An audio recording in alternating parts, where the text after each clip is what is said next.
Good morning, evening, or night, Furality, whatever time it is for you. Today we're going to be doing a panel on real fireworks and drones in VR. I am joined by my lovely team here, Wendy and Rowan. Hello. Hello. So first we're going to go over who are we. I am Happy Robot 33. I am functionally the technical lead for all of the fireworks stuff that we do at Stage Flight. So that involves all of the scripting, all the external tooling, pretty much anything that involves tooling or in-world stuff. Wendy? Hi, I'm mostly creative director. I do a lot of the artsy stuff. That's pretty much it. And I'm Rowan. I am the effects specialist on our team, and I'm also one of the creative members here at Furality. So there's a little bit about us, but more specifically, you might be wondering who we are more in depth because you might not have heard of us. All three of us do all sorts of things. A lot of what Wendy's done is, a lot of effects stuff, a lot of particle systems. I know you've dabbled in a lot of animation stuff as well. Rowan, I just make funny things that go bonk. The brick classic. And then I a lot of what I do is tooling and scripting. So like the tally system that you might have seen around the club, the back end stuff for that is all of my work. You might know me from one of the co-developers of OpenFlight. I have a ton of different repositories for a ton of different things in VR. One of the things you might know us from, or Stage Flight specifically from, is recently the VRCA Awards. We won the Innovative Concept World Award for 2025. For the fireworks and drone show that we did for SF3. And we will get into that a little bit further here as well. So before I get into the next section here, I have some disclaimers that I just want to be upfront about. One, I am coming off of a sickness, so I will be muting occasionally whenever I need to cough. So if you just see me standing here moving slightly, not saying anything, that's probably what that is. And the other thing is, I want to be specific in this that what we are covering here, we are not involved in the club drones. A lot of what we are talking about relates to them because a lot of it is the same technical idea for doing them. But where we are coming from this is the stuff that we have done at Stage Flight, which I will be providing a link at the end as well if you're curious to see more. So the first thing here, IRL tech. So a lot of what we're doing is taking things that are from the real world and porting them into VR. Because there's a lot of untapped potential there. So I thought it would be interesting to take a look here first. What the very first drone show was. This is the first verifiable, this is a drone show above anything else that has been done. It was done in 2012. It's called Meet Your Creator. It has 16 drones. And back then, drone shows weren't a thing, so a lot of the control was very primitive. There wasn't a lot of, real-time positioning stuff happening yet. It was an indoor show, at least as far as we can tell. And one of the crazy things about this, and I implore you, after this panel, go to YouTube and look up this show, because it is...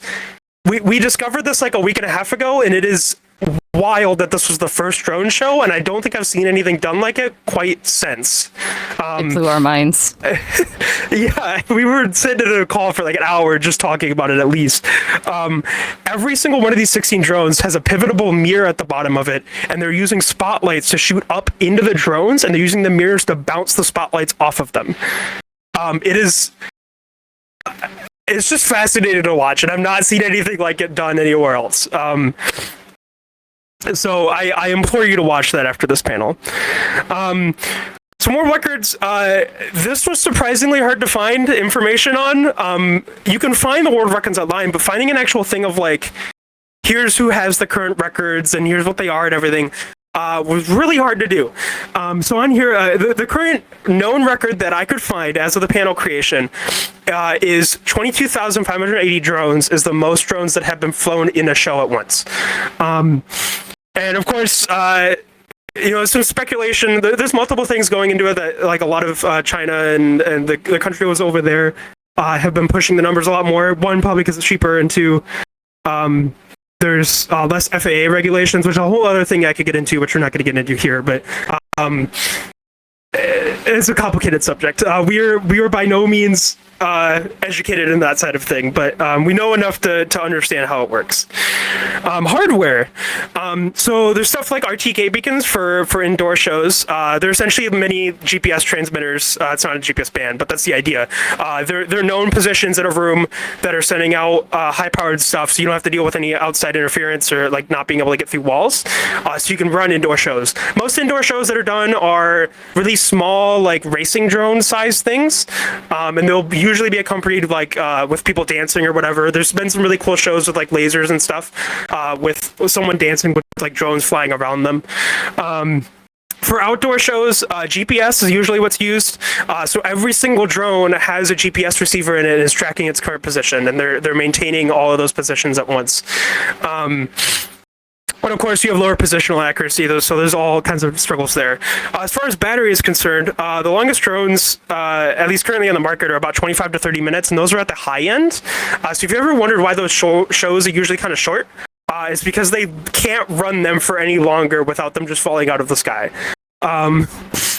So that's kind of the unfortunate thing with the IRL side of it. For us, we could just run a whole hour show and not have to worry about it. And then as far as speed, the average seems to be about 10 meters per second horizontally or 5 meters per second vertical. That's kind of variable on the location, though, because you have wind and a bunch of other factors that you have to factor in. So next, we're going to talk about some existing VR technology for doing some of this stuff. So as a lot of you may know, Furality has, I think every year since Umbra, had a fireworks show. Starport, a close friend of ours, and we work on some stuff as well.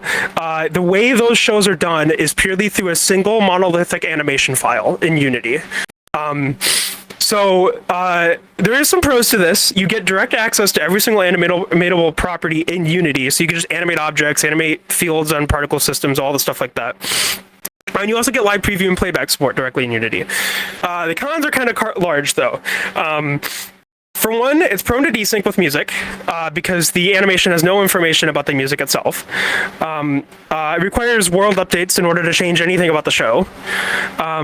Late joiner sync is also really difficult to ensure, just because seeking in both audio and animation and getting those to line up is a whole complex subject. It's also annoying to keep effects consistent because you're essentially animating the emission property on a particle system.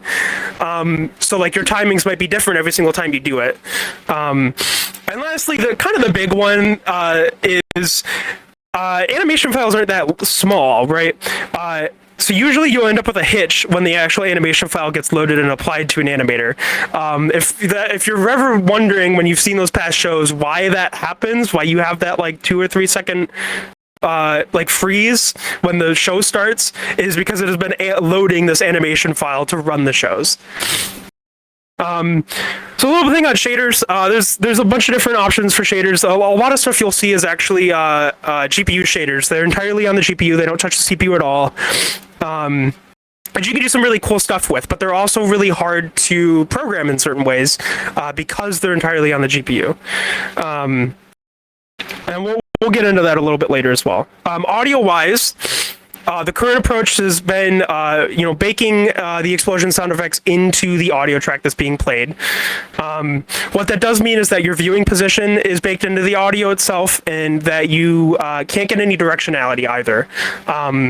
You can get left-right directionality, but there's no way to, like, if I was to turn this way, for example, and the show's over here, there's no way to adjust the audio to point everything in that direction.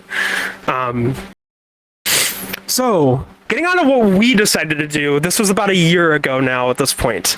The version 1 of our fireworks system.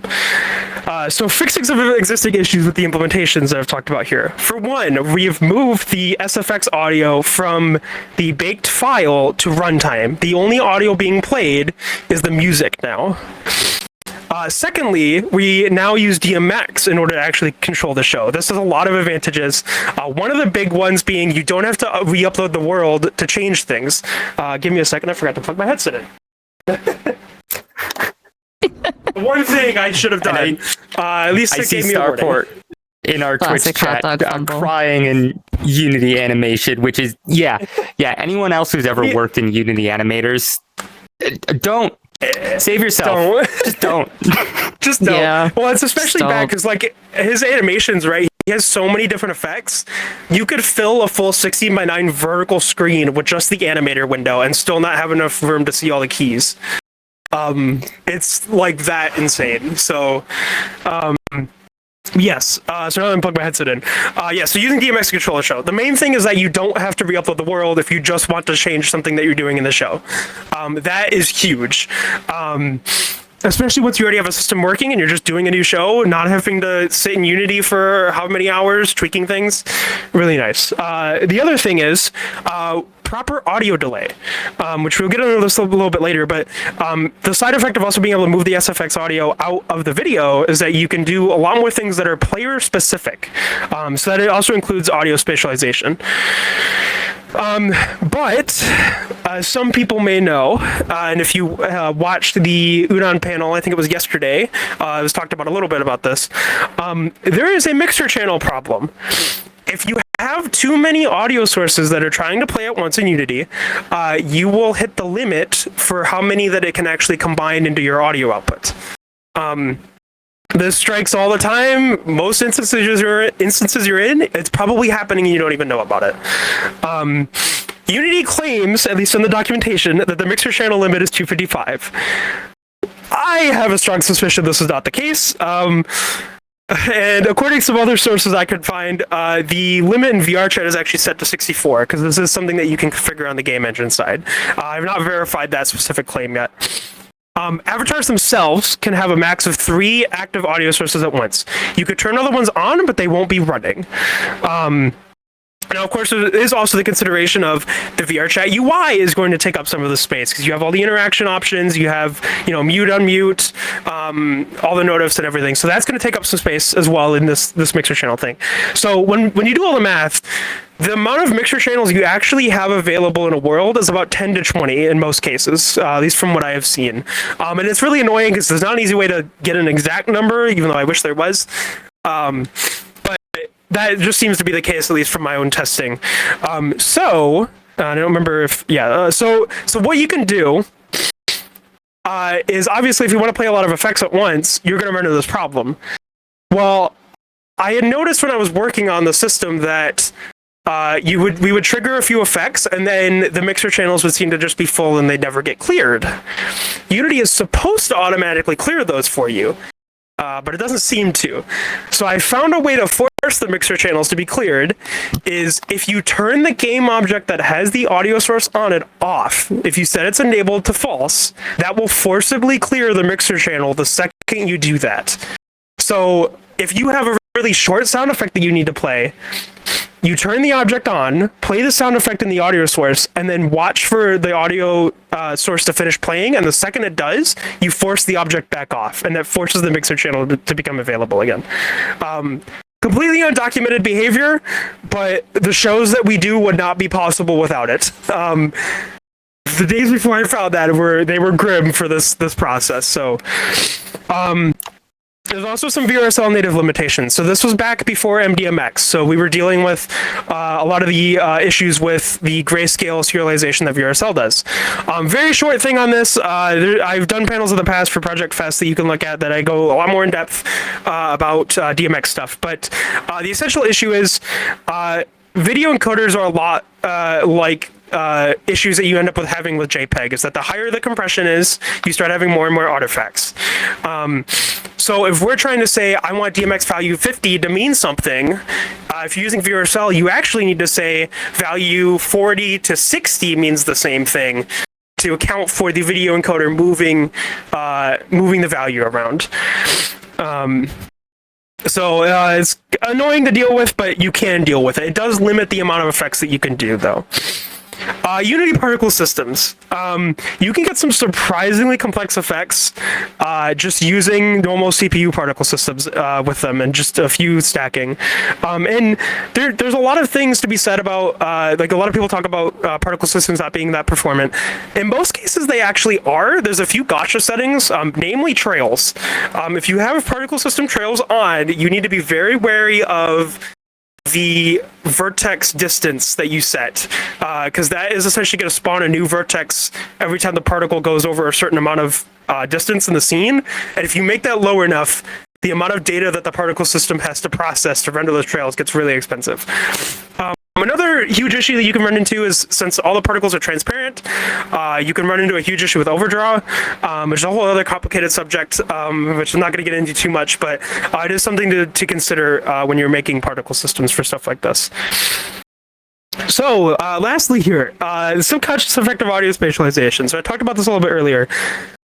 Something that was kind of revolutionary for the show that we did with the first fireworks system here is that the audio that is played when fireworks explode has the correct audio delay based on the speed of sound through air.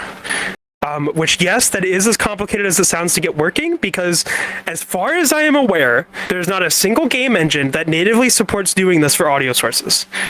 So I have to do some kind of trickery where I know when the explosion happens, but I set up an internal delay and don't actually play the audio until the time delay of the speed of sound calculation happens. But it's one of those things where, like, if you've seen fireworks shows before, even if you're not aware of the delay, it is there. And if it's not there, depending on how sensitive you are to it, it might feel wrong. And that was the huge... That's one of the whole reasons I even started working with Windy on this whole project was... it was something that I had noticed in other shows, and it bothered me so much that I had to fix it, essentially. And then it devolved into everything else here. Secondly, low pass filters on explosion sound effects. Inverse square law, essentially. The farther away you get from an explosion, right, the higher frequencies drop off faster than the lower frequencies. So if you're really close to an explosion, you'll get all the higher frequencies. The farther away you go, you'll just start getting bass. So you can apply a low pass filter sound effect on the actual audio source to accomplish that. So, and I am watching my time. This is going to be tight, but drones. This was the big thing that we did for SF3. And it all kind of started off of a thing of Windy jokingly asking, initially, can we do drones? And then in a VC, she jokingly asked, can we do 1,000? Not expecting a yes answer from me. And then I was like, that's probably possible. And then Mika didn't really get the memo until, like, I don't know, a week or two later when she sent this Discord message realizing that we wanted 1,000 of them. So, yes. One of the main things here is Skybrush. This entire process would not be possible without the work that the Skybrush team has done. It is a commercial programming and GCS software for doing drone shows. This is the actual software that a lot of companies use to do shows. The pipeline is almost entirely open source. There is a single part of it that is a licensed software, and it is just doing path planning. It is entirely Blender driven, so you do all of the programming inside of Blender itself. The big thing for me is that the devs themselves are community reachable on their Discord. I can go in there. If I have an issue, I can get a response within a day or two directly from one of the devs that wrote the Python to do it. I have to give a huge shout out specifically to Antamas. They are the reason that the SF3 show even happened. There was an issue internally with one of the softwares that we had to use that I wasn't able to tweak because it was the one thing that was closed source. They were able to really quickly get me a build that fixed that problem. Along with actually the SF3.14 show is the same reason as well, because I had another issue in that one. So I do have a thing, and I need to cut my time off here. I'm not going to talk about it too much, but you can see on the right the entire process from going from Blender all the way into MDMX. There's a lot of steps, but it all kind of makes sense, and kind of flows through this entire process to get it on into the world. Another thing here is Mavlink. This is the industry standard community call protocol for talking to drones. So some of you may know this, some of you may not. It's equivalent to like think of like Ethernet as a protocol, or like IPv4 as a protocol, essentially, right? Even though those might be the wrong words, but it's essentially a agreed upon standard. Due to the amount of drones that these shows do, you actually need multiple Mavlink networks because you can only have a ID that is 1 to 255. So you actually have to have multiple Mavlink networks to even do drone shows. The main thing this is used for is both talking to the ground control station, and specifically for the shows, which I think I might not have it in here. It might have been a slide I got rid of, but the drone show, the ground control stuff, you get a file that has all of the drone movements in it. That gets split up into a binary file for each drone, gets uploaded to the drone over an FTP over Mavlink, and every single drone, for all the drone shows that you've seen, every single drone itself has the entire show for that drone in it. All the ground control station is doing is giving the ability for the showrunners to abort all the drones, pause the show, or ensure safety. There is no actual like movement programming going on between the GCS and the drones when the show is running.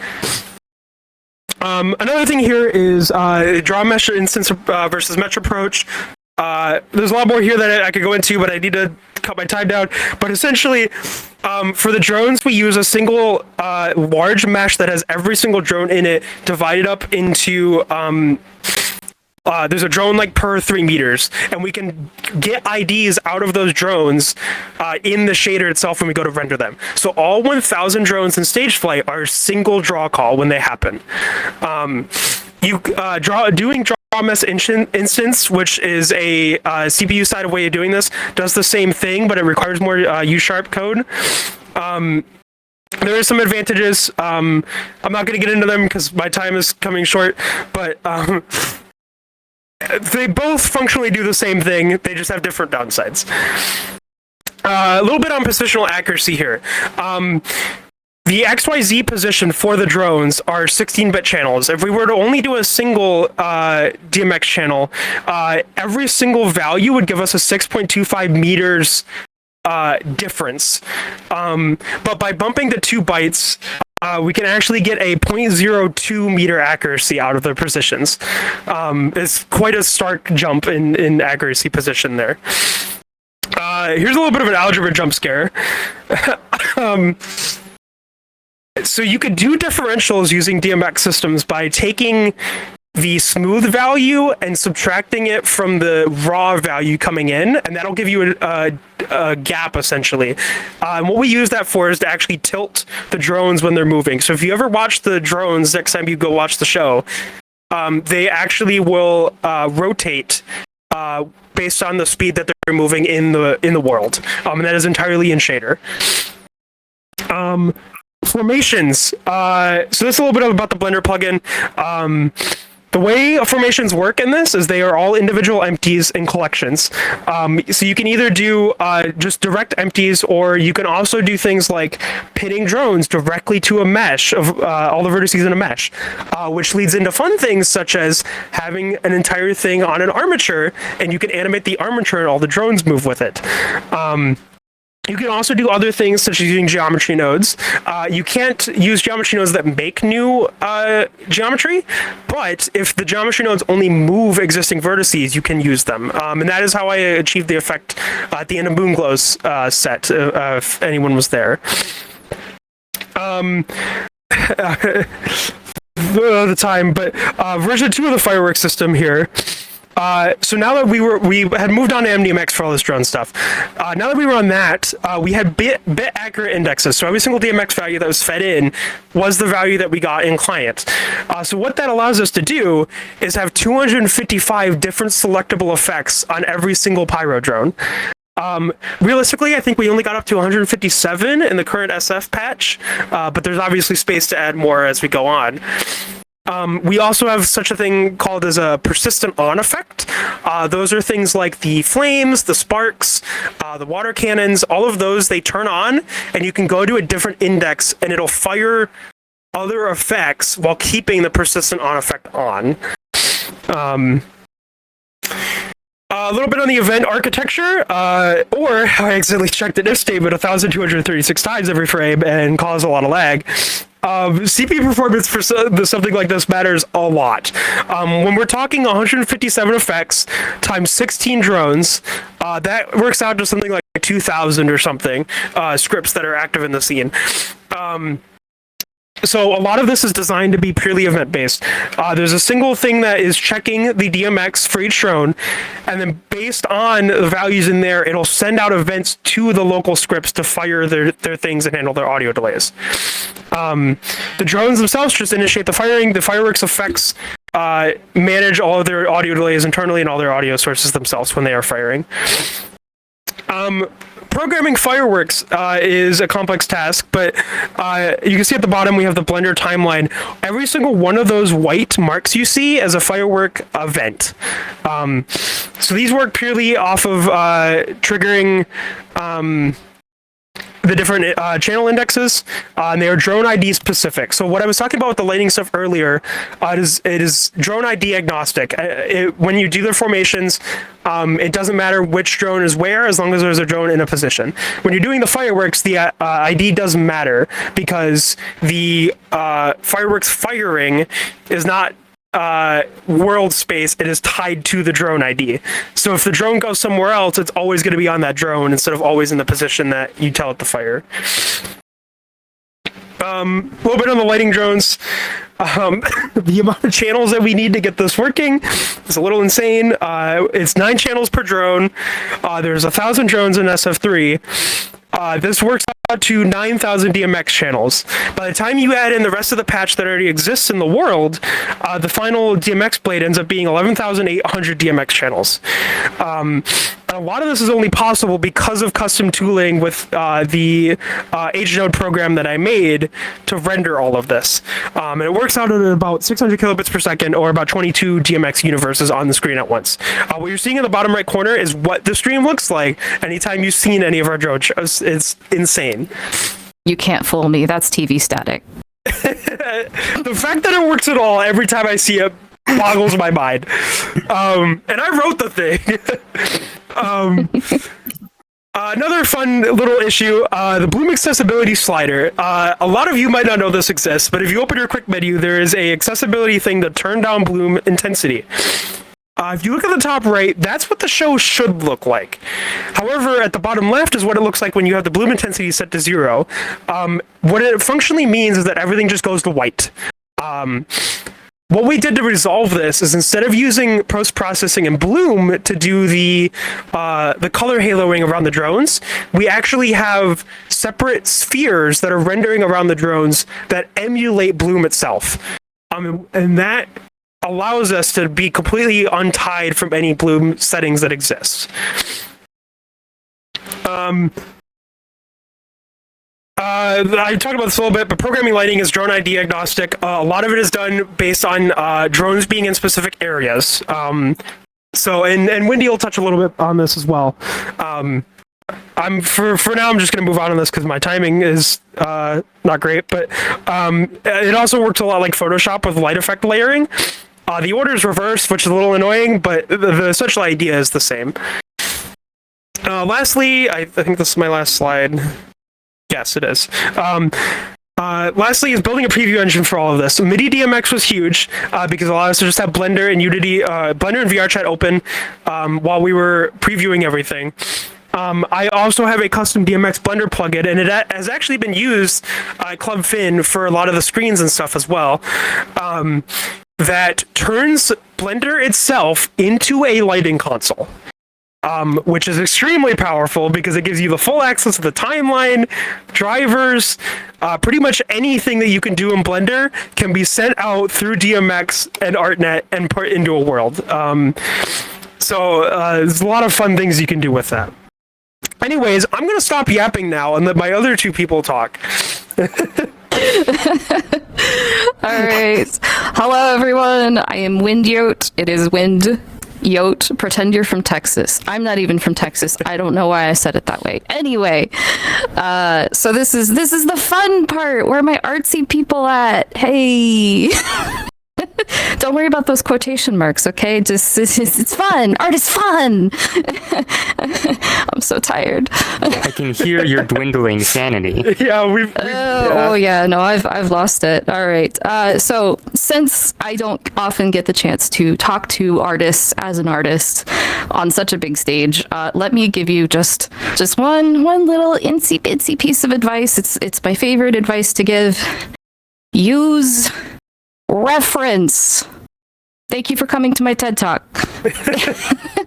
So this applies not just to the subject of your art as well, but also to the process. You can learn a lot from your peers, ask questions, learn from people, learn from each other, learn from nature. And now the nerves are getting to me. Because now I have to talk about stuff. So, thanks. So, if you want to make some drones, you want to put some drones in the sky, I have to preface this by saying I'm probably not going to be talking a lot about fireworks, even though this is fireworks and drones. Mostly going to be talking about drones for my part, at least. So, we want to make art in the sky. How do we do it? Become a wizard. Blender, as Happy kind of touched on, is our tool of choice because we're using the Skybrush plugin. Pretty much everything I do is in Blender. And if you want to learn Blender, I've heard some people recommend the donut tutorial. I've heard other people kind of detract from the donut tutorial. I couldn't get through it. I found it really boring. Find a tutorial that speaks to you, or just jump in. Do what works for you. I like Ryan King Art's tutorials a lot. I find them really easy to follow, and it kind of goes through like keybinds and stuff like that. But yes, Blender can be really daunting. It's scary if you haven't touched it before. But I have good news. If you want to do drone art, you don't need to draw the rest of the owl. You don't have to. You don't need topology for the most part. There's a caveat to that one. UV unwrapping, texture painting, normal maps. Like, you don't need any of that shit. Oh, sorry. I wasn't intending to swear. All you need is the humble vertex. Happy kind of touched on that just a tiny bit. You can just attach drones to vertices, and then you can animate them, and it just kind of works. How? I don't know, man. I'm just an artist. I don't know things. But deformation can still matter if you're doing animation, so you may need a little bit of topology knowledge depending on what you're doing. If things don't fold correctly, you can have drones crashing into each other, and that's very bad, especially if you're in the real world. They're expensive. It's a lot of things we don't have to think about. Yeah, no, it's really, it's great that we don't, because, oh boy. So perspective really matters when it comes to drone shows. You have an audience in a set location usually. That was not the case for Stage Fright 3, but I'm not really going to touch on that one.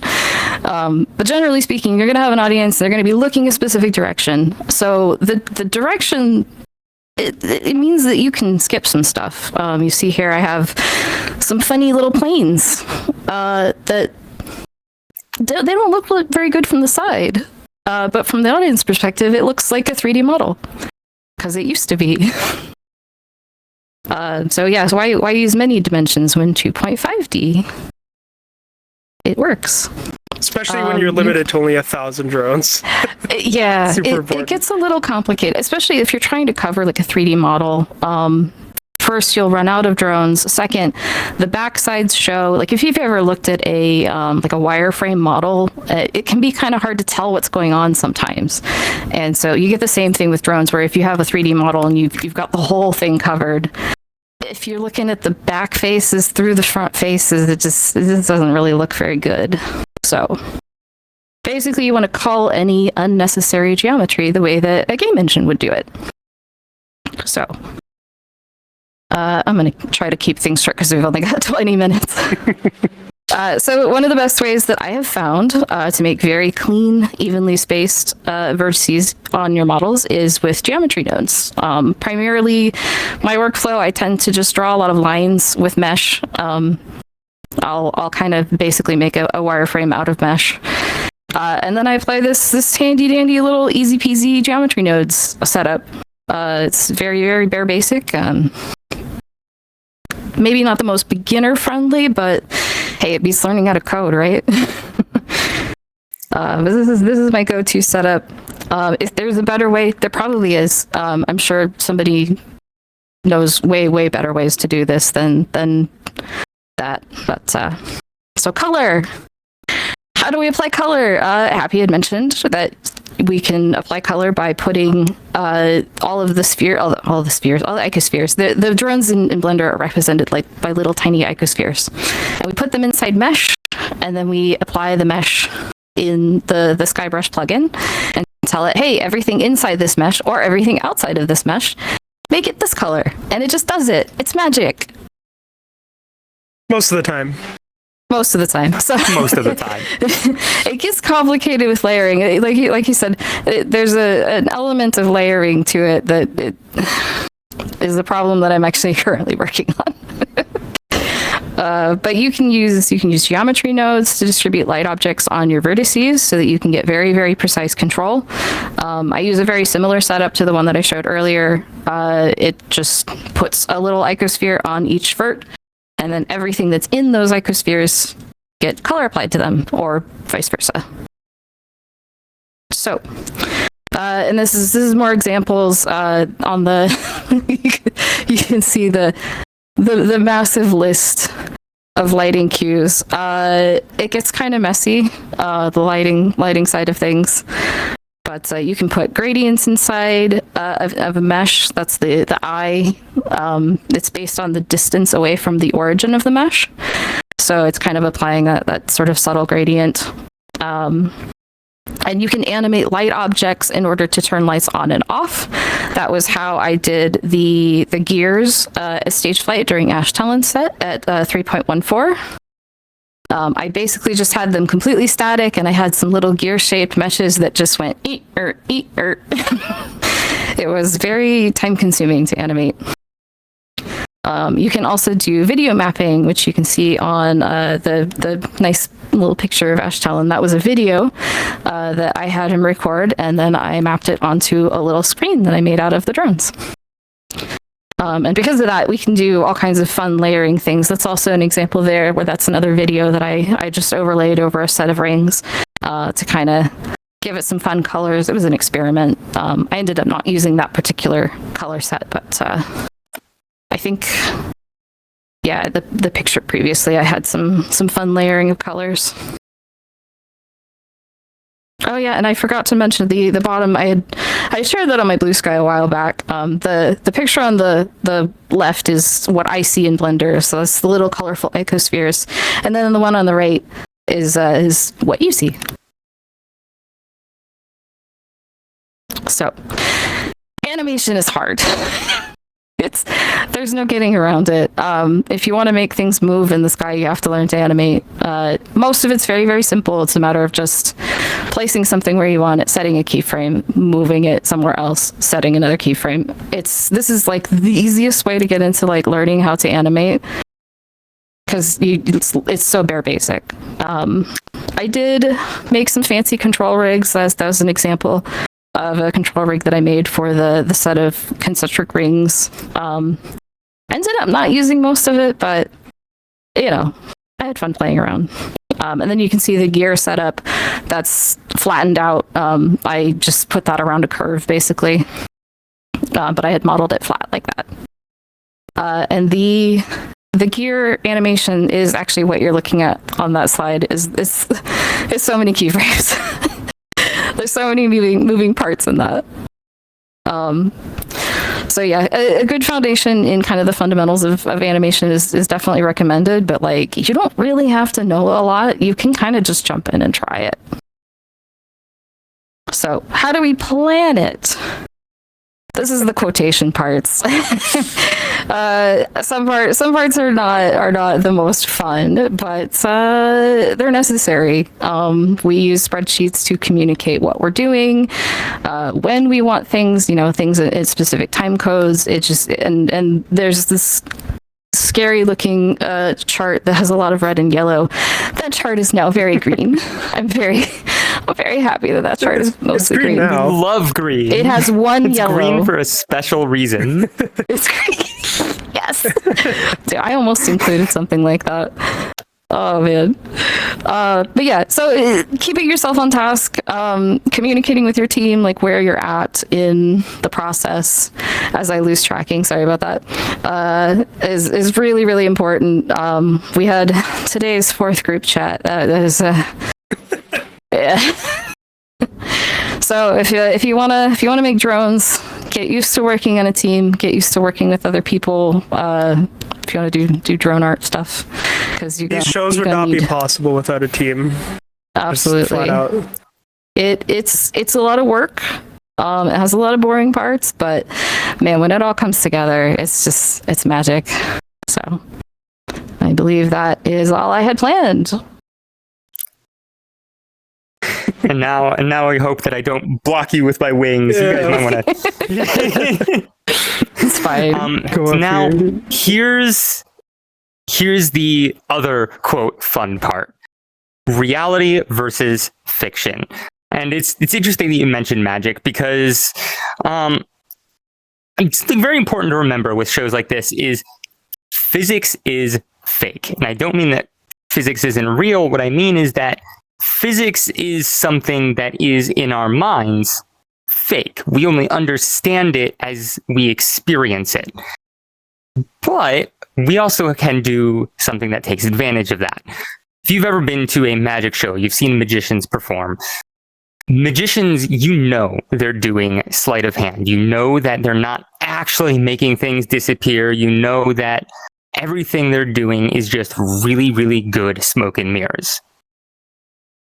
But you can suspend your disbelief. You can understand for a moment while you're watching that show that even though it's not the model of physics you are used to, it's the model of physics that you understand for that show. And that's something that we take advantage of for these shows. We respect the bounds of physics, but we don't be constrained by them. And this allows us to do some things that go beyond what any normal show in meat space would be able to do. Because we can do things like summoning rocks from the ground, which you can see on the top left there, or top right. I know left and right. We can create trees in the middle of the stage. We can do fire jets that don't actually harm you. These are all things that are possible because we understand innately that these are only just a little bit shy of what you might actually see in the real world. Even though it's not technically possible, it feels possible. And that is something really important that we have to tap into. And carrying off of that, a lot of our effects are things that are directly inspired from real world effects. And this is where I get to talk about the fireworks after we've talked about drones for however long. A lot of our fireworks, and Windy did an amazing job of making most of these. And then I continued that work and made even more effects. But these are designed to replicate real world effects as close as we possibly can. So you can see examples of, we have 2 on here that are real world effects and 2 on here that are particle systems in Unity. And you could probably tell which one is one of the real world effects, the one with all the blue smoke, because that very clearly is just Smoke environmental is hard. effects. Smoke is Smoke really is hard. Don't do smoke. just don't. But the other ones here, I feel like we have done a pretty good job of replicating those effects because at a glance, it's not always easy to tell which is which. You can tell once you look at it for a moment, but that was something we tried really, really hard to tap into, is making these as close to the real world effects as possible. And expanding on that even more, there are some things that are possible in the real world that people don't even know are possible. And I drew inspiration from this when I was doing some of the custom effects for Stage Flight 3. There is a drone prototype that exists, I believe it's in Japan, which is designed to basically wire to the ground and become a lightning rod. And I said, hey, that's super, super cool. What if we did that in VR? And that was the foundation that became us having lightning bolts being summoned from drones. It's something where once you start thinking about it, you go, wait, how does that actually work? But it has just enough of a foundation in reality that you kind of start to accept it. And before I go too much further, there's a very important caveat on this, which is I'm talking a lot about why you have to blend sort of this understanding of physics with the actual model of physics. And the important part about this is we are blending a virtual space with a real experience. If we stray too far into the virtual, then you start to kind of lose track of the fact that you are actually in that space. So why we spend so much energy keeping that grounding to real world physics and real world effects is to help keep you tethered to things that you innately understand, even subconsciously, because that then keeps you immersed in the experience. And that is something that I feel a lot of things in VR, a lot of shows, a lot of particle world, a lot of things, a lot of those are designed to be very flashy and pretty, but they kind of ignore the laws of reality entirely. And so you remember very, very clearly that, oh, I am just in VR watching a show, as opposed to actually immersing yourself. And here comes the tricky part. As was mentioned earlier, we have 1,000 lighting drones, we have 16 pyro drones. Each of those pyro drones is going to have upwards of 150 different effects on them. And we can have a lot of these effects firing at the same time. This is where we need to actually optimize. And one of the really, really important parts about this is understanding you can get away with a lot by doing very little. Up here on screen, I have, for example, one of the lightning effects that I made. And it has only about 8 total objects on it. And half of those objects are just triggers telling other objects that they are ready to go. The actual number of particle systems on, for example, this green lightning is only about 3.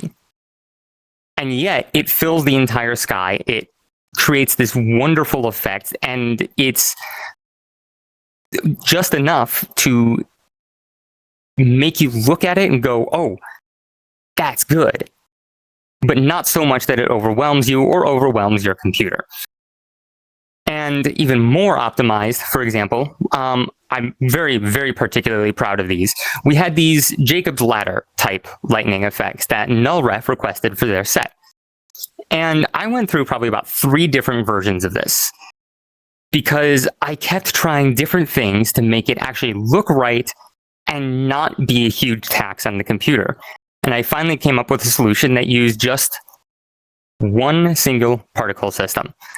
And it was just a line that shot all the particles up at once in a predetermined spread, and then sent a trail between those particles. And with just that, I got exactly the effect I was looking for.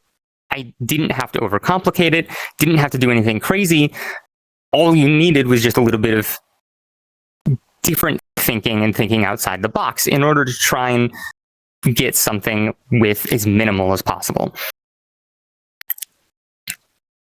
But now this is where we start breaking the rules.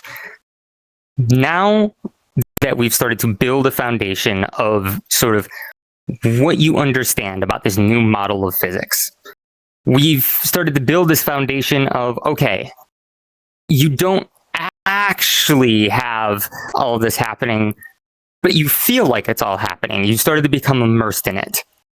Once we've primed you as a viewer, once we've primed you as an audience to understand this new model of physics that we are building for this world, that's when we can start pushing the boundaries more and more and start breaking the rules. And some good examples of this are like the skybox, for example. We had in stage flight complete control over what the sky looked like at any given time. And that allowed us to do things like change it to day, and then to night, and then to day again. But those are things you already understand. So now you've had a daytime cycle, you've had a nighttime cycle. Those are things you were already familiar with. Now we've flipped between them. Now you understand, oh, we could change between day and night. The sky can change. You're not actively thinking about this, but your subconscious starts to understand this. Then we can break that further and say, well, what if the sky was tinged this deep red? What if we did other things? And eventually we get to the point where we can do things like this, where we can break the sky itself. This point in the show was very, very special to us because we'd spent the entire show building up to this grand finale that we wanted. And this was where we pulled the trigger and said, okay, the rules that we've been making, the rules that we've been prepping you to understand, this is where we actually execute on them. We've shown you that we can mess with the sky, we can do whatever we want. Now we're going to actually do it. And so we finally set this up so we could use this as that impact that we wanted. And now here's where it all comes together. We've been working on that new model. We've been setting up all these drones. Now we have to actually bring it all together and make this a unified experience. So we have a couple of really good examples here. This is some examples are from the Stage Flight 3 show. Some are from the Moonglow set in Stage Flight 3.14. These are really good examples of where we've used the entire wealth of abilities that we have in that stage. So we have not just drones, not just fireworks. We also have lasers and spotlights. We can move the trusses around. And by this point in the show, we'd already spent 8 hours prepping you as a viewer to say, hey, these are all things we can do here. What if we brought it all together and just did it all? And by this point, you understand that this is the world you're living in. And it allows you to become completely immersed in experiencing this and experiencing all parts of it all at once. And this culminated in what I think to us was one of the most special moments of the entire set, which was us raising our flag as a love letter to this incredible community that has built up around everything we're doing. And we could not have done that without first having that giant buildup, that giant wind up to this new understanding of it that lets you say, oh, we are in this moment. And then we have just a little bit of time left. I don't know, Happy, do you want to still talk about? Yeah. It's just a quick little thing. Unexplored ideas and avenues that just haven't had time to look into. One of the things that I looked into about a year ago was doing dynamic particle systems at runtime. It'd be really cool if we didn't have to bake particle systems into the world at all. Still theoretically possible. We need a decent amount of DMX channels, but it would be really cool to just say, hey, I want to do effect. You just put it in Blender and it just happens. So maybe one day I'll get the time to look into that. Another thing, more channels. For Stage Flight, we were constricted to a certain range of channels that we could have just because of the rest of the patch that we needed for the show. But if you're doing something that is only for shows, then you can add a lot more channels to the fireworks drones. Like, for example, the rotations are now quaternions. There's ideas of doing a primary and secondary color set, so you can control the color outside of Unity. Along with things like a volume control, being able to make them invisible, no smoothing on their position, stuff like that. Another thing, doing data compression on the DMX node. I've done some testing with this. It's theoretically possible. You could get more drones out of it depending on the movements that you were doing. Lastly here is also doing frame interleaving. We have some ideas to do every other frame is a different set of 1,000 drones. So you would essentially be cutting your frame rate in half, but you would be doubling the amount of drones that you have. So, one frame is this 1,000, the other frame is the other 1,000. Running quickly out of time here, but I want to thank everyone for being here for the hour. Here is a direct QR code to this presentation, because I know I went through things a lot quickly for a lot of the stuff. But we are super stoked to have been able to do this presentation. We will be doing answering Q&A questions for the rest of the convention. If only we had time to do it in here, but yes. Thank you all so much for being here, listening to us ramble